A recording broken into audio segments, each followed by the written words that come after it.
Bonjour à tous et bienvenue dans cette vidéo qui vous présente 10 questions pour vous préparer pour l'examen AWS Cloud Practitioner. Donc juste avant de commencer, j'aimerais juste te dire en fait que je ne suis pas un professeur accrédité par AWS. Voilà, j'étais un étudiant qui a révisé, passé l'examen et qui l'a obtenu. Et donc je vous fais cette vidéo afin d'aider peut-être d'autres qui sont sur la même voie. Et voilà, je vous souhaite la réussite. Et donc voilà, cette vidéo est faite principalement pour vous aider. Donc à la fin de la vidéo, j'espère que ça vous aura plu. Et si c'est le cas, n'hésitez pas à liker, vous abonner. Et j'espère que d'autres vidéos suivront. Voilà. Sans plus tarder, commençons. Question 1. Une entreprise de transport a récemment décidé de migrer sur le cloud AWS. Elle cherche une solution permettant de transformer du texte en audio afin de le retransmettre dans les bus et les trains. Quel service d'AWS l'entreprise fera-t-elle appel pour répondre à ce besoin? Réponse A, Amazon Comprehend. Réponse B, Recognition. Réponse C, Poly. Réponse D, Transcribe. N'hésitez pas à mettre sur pause avant de voir la réponse. Alors, j'espère que vous avez mis sur pause, réfléchi et choisi votre réponse, mais en tout cas, la réponse était la réponse C. Amazon Poly est un service entièrement géré qui génère de la voix à la demande en convertissant n'importe quel texte en flux audio. Donc, vous pouvez voir le logo ci-dessous. Ok. Question 2. Quelle approche de reprise après sinistre permet d'avoir un accès à l'élément principal d'une application dans un environnement de secours et ce, disponible en quelques dizaines de minutes? Réponse A, l'approche multi-site active-active ou active-active multi-site. L'approche Warm Standby, réponse B. Réponse C, l'approche Backup and Restore. Réponse D, l'approche Pilot Light. Et la bonne réponse est la réponse D. Pilot Light ou environnement de veille alloue une copie de votre infrastructure de charge de travail principale dans la région de reprise. Autrement dit, si j'utilise un exemple, si votre élément principal de votre infrastructure soit une base de données, ça peut être aussi une instance EC2, okay? Mais disons que c'est une base de données. Cette base de données-là peut être soumise à des sinistres. Okay? Peut-être que chez AWS, il y a eu, des inondations ou, des feux de forêt. Enfin, on ne sait pas. Mais qu'il y ait eu un sinistre, les données qui sont présentes dans votre base de données seront donc comme copiées dans une deuxième région, afin que lorsque votre région principale n'est plus disponible pour X ou Y raison, votre région de secours, donc votre région B, elle sera disponible et donc vous pourrez retrouver les données qui étaient donc dans la région A, votre région où vous étiez à la base. Donc la réponse D, Pilot Light. Question 3. Quel service permet de créer des clusters Hadoop gérés par AWS? Réponse A, AWS EMR. Réponse B, Amazon Aurora. Réponse C, ECS. Ou réponse D, EKS.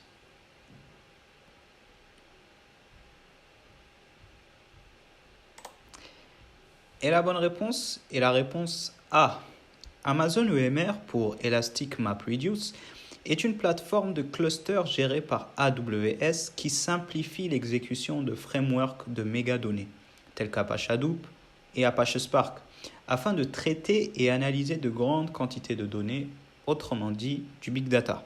Donc la bonne réponse était Amazon EMR. Question 4. Parmi les blocs d'adresse IP des VPC suivants, donc VPC pour Virtual Private Cloud, lequel est selon vous le VPC le plus petit? Donc voilà, vous avez ces 4 VPC, mettez sur pause, réfléchissez bien et on se retrouve après. Donc, j'espère que vous avez joué le jeu. Donc, la bonne réponse est la réponse C. Mais pourquoi? Afin de connaître la taille du VPC, vous devez prendre le masque de sous-réseau. Cela correspond au nombre après le slash du bloc CIDR. Donc, ça correspond ici au 16, 19, voilà. Donc, c'est après le slash. Les deux, enfin le nombre que vous avez après le slash correspond au masque de sous-réseau. Et donc, ce masque de sous-réseau est compris entre 16 et 28. OK? Et donc, un VPC, si vous voulez, est désigné comme grand ou petit par sa capacité à contenir des adresses IP, en fait. Okay? Donc, plus vous avez d'adresses IP dans un VPC, plus vous avez d'instances EC2. Donc, pour ceux qui ne savent pas c'est quoi une instance EC2, c'est plus ou moins la même chose qu'un serveur. Okay? Donc, comment calculer le nombre d'IP présents dans un VPC? Vous devez juste faire 2 puissance 32 moins le masque de sous-réseau. Ok, donc maintenant vous comprenez que lorsque vous prenez 16, donc lorsque vous faites 2 puissance 32 moins 16, donc votre masque de sous-réseau, c'est beaucoup plus grand que si vous faites 2 puissance 32 moins 28. Autrement dit, lorsque votre masque de sous-réseau est grand, votre nombre d'IP présents dans votre VPC est plus petit. Ok, donc c'est pour ça que lorsqu'on dit que 16 correspond à un grand VPC puisqu'il contient un grand nombre d'IP et 28 à un petit VPC parce qu'il contient peu d'IP. Ok, donc la bonne réponse est la réponse C. Ok, continuons. Question 5. Question 5. Un fournisseur télécom vient de signer un partenariat stratégique avec une entreprise qui produit des véhicules autonomes. De ce fait, elle souhaite déployer des infrastructures AWS près des réseaux 5G pour soutenir cette activité. Vers quelle solution d'AWS le fournisseur se tournera-t-il? Réponse A, AWS Snowball. Réponse B, AWS Outpost. Réponse C, AWS Wavelengths. Réponse D, Amazon CloudFront.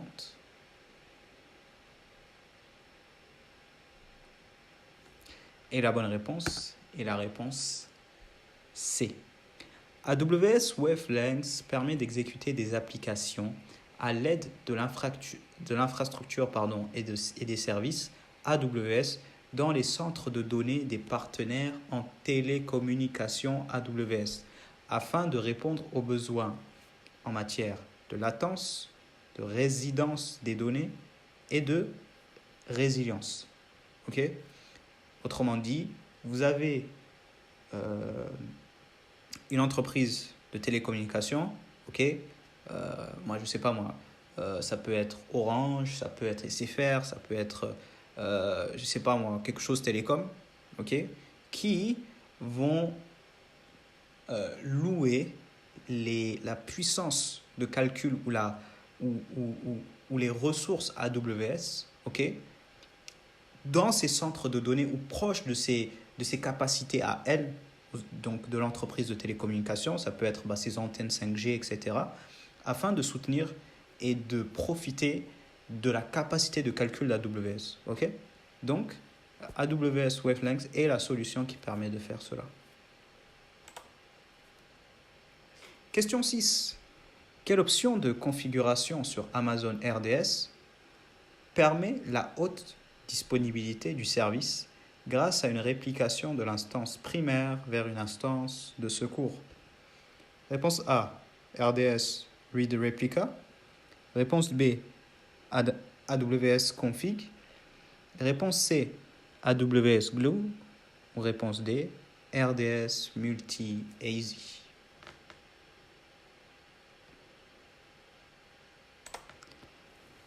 Et la bonne réponse est la réponse D, RDS Multi-AZ. RDS Multi-AZ est l'option de configuration qui permet aux bases de données relationnelles d'être hautement disponibles en étant déployées sur un maximum de 3 zones de disponibilité. AZ. AZ donc pour Availability Zone en anglais.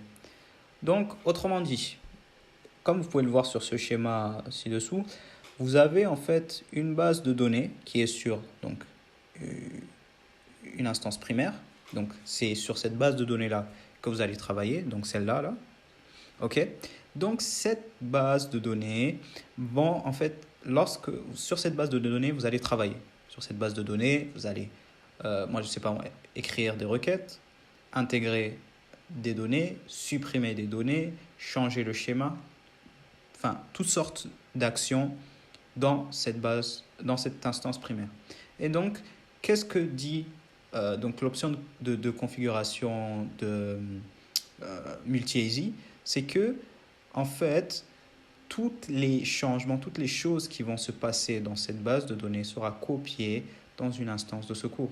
Donc, cela revient un peu à la même question qu'on avait au début. C'est lorsque cette base de données sera indisponible pour X ou Y raison, on aura, entre guillemets, une issue de secours. On aura toujours quelque chose sur lequel on peut retomber et on ne sera pas dans le cas où notre application, notre site web, notre je ne sais pas quoi sera indisponible parce qu'on n'a plus de base de données. Okay? Donc, c'est vraiment une issue de secours, entre guillemets, une route de secours lorsque notre instance primaire n'est plus disponible. Donc, la réponse D, RDS multi-ASI. Prochaine question. Question 7. Parmi les choix suivants, quelle perspective n'appartient pas au framework d'adoption du cloud AWS ou AWS CAF? Réponse A, people ou personne. Réponse B, environnemental ou environmental en anglais. Réponse C, security. Réponse D, operations.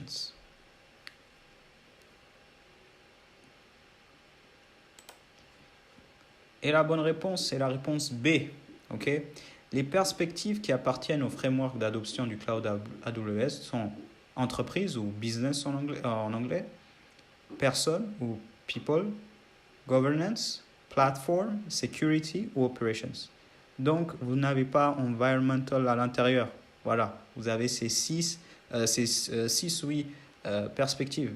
Donc, j'ai mis cette question pour vous dire de ne pas négliger cette partie de votre formation. Elle est très importante. Il y a des questions qui vont tomber dessus. Donc, révisez-la bien.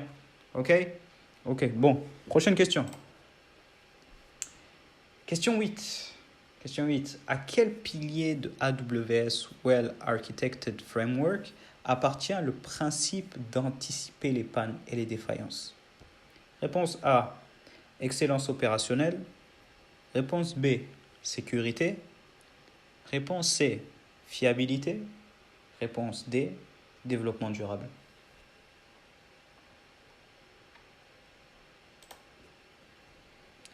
Et la bonne réponse est la réponse A. Le principe d'anticiper les pannes et les défaillances appartient au pilier d'excellence opérationnelle d'AWS Well Architected Framework.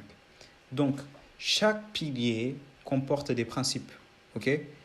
Et je suis désolé, mais il faut les apprendre. Il y en a quelques-uns et il y a des questions qui tombent dessus. Et j'étais étonné d'ailleurs de le voir. Donc, cette question, elle est faite aussi pour vous inviter à réviser les principes et réviser les piliers de AWS Well Architected Framework. Si tu as réussi, bravo. Et on se retrouve à la prochaine question.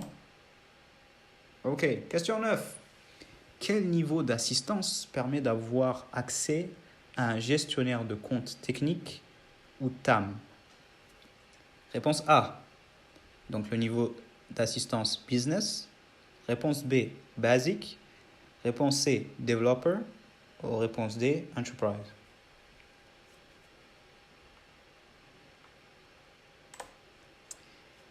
Et la bonne réponse est la réponse D. Le niveau d'assistance Enterprise On-Ramp et Enterprise permet d'avoir accès à un gestionnaire de compte technique. D'ailleurs, c'est quoi un gestionnaire de compte technique? C'est juste un ingénieur support qui va venir en fait répondre à tes questions, répondre aux questions aux différentes problématiques que tu peux rencontrer, lorsque vous êtes en entreprise. Par contre, il est important de noter quelles sont les limites. Par exemple, si vous utilisez, moi je ne sais pas, Lambda, vous êtes sur AWS Lambda, vous avez votre code, vous avez écrit votre code, l'ingénieur de support ne va pas corriger votre code, Mais il sera là par contre pour vous aider au niveau de l'infrastructure, ok, de tout ce qui est au-delà, qui dépasse votre code à vous. Ok, ce n'est pas ce que vous rajoutez sur l'infrastructure, mais sur ce qui est sous-jacent à l'infrastructure ou ce qu'il y a derrière l'infrastructure. Ok, donc c'est vraiment un ingénieur support qui est là pour répondre à vos besoins. Ok, donc comme vous pouvez le voir sur le tableau ci-dessous, que donc voilà toutes en fait la différence d'accès ou la différence de service qu'il y a entre niveaux d'assistance, Enterprise et Enterprise On-Ramp. Okay. Donc, dernière question, avant de nous quitter. Quel service de sécurité d'AWS permet de se prémunir des attaques malveillantes de type déni de service distribué ou DDoS? Réponse A, Amazon Shield. Réponse B, Amazon DDoS Antivirus. Réponse C, Amazon KMS. Réponse D, Amazon Massey. Et la bonne réponse est la réponse A. AWS Shield est un service de protection DDoS, déni de service distribué. Une attaque par déni de service a pour but d'affecter la disponibilité d'un système ciblé, un site web ou une application. En général, les attaquants génèrent de grands volumes de demandes, des requêtes, ce qui finit par surmerger le système cible. Donc votre site web, etc. ne devient plus fonctionnel. Donc voilà pour les 10 questions que vous pouvez trouver probablement sur AWS. Donc en tout cas, je vous remercie d'avoir suivi cette vidéo et je vous dis à très bientôt. Au revoir.